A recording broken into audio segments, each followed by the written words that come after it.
తిరుపతి జిల్లా గణేష్ మహారాజ్ నిమజ్జనం కార్యక్రమాన్ని అంగరంగ వైభవంగా నిర్వహించడం చాలా సంతోషంగా ఉందని జిల్లా ఎస్పీ శ్రీ హర్షవర్ధన్ రాజు ఐపీఎస్ గారు అన్నారు.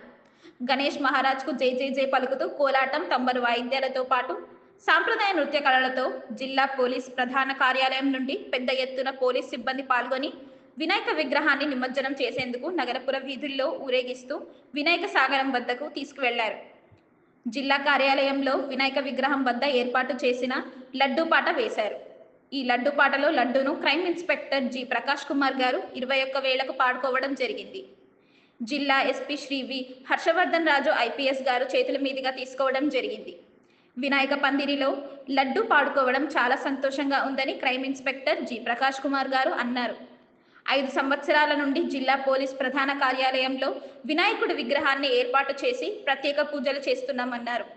జిల్లా పోలీస్ కార్యాలయంలో వినాయకుడి విగ్రహం ఏర్పాటు చేసినప్పటి నుండి ప్రతి ఒక్కరూ భక్తి శ్రద్ధలతో పూజలు నిర్వహిస్తున్నామన్నారు.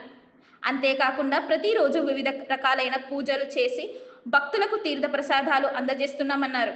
అందరూ మాదిరిగానే మేము కూడా సాంప్రదాయబద్ధమైన వినాయకుడిని నిమజ్జనం చేస్తున్నామన్నారు. పోలీసు వారు ఇచ్చిన పిలుపు మేరకు ఈసారి జిల్లా వ్యాప్తంగా డీజేలు లేకుండా వినాయక నిమజ్జనం సాంప్రదాయబద్ధంగా చేయడం చాలా సంతోషంగా ఉందన్నారు. అదేవిధంగా చివరి వరకు పోలీసు వారిని నిబంధనలకు అనుగుణంగా ప్రతి ఒక్కరూ గణేష్ నిమజ్జనం చేయాలని సూచించారు. పోలీస్ నిబంధనలను అతిక్రమిస్తే అలాంటి వారిపై చర్యలు తీసుకుంటామన్నారు. హంస 3 న్యూస్.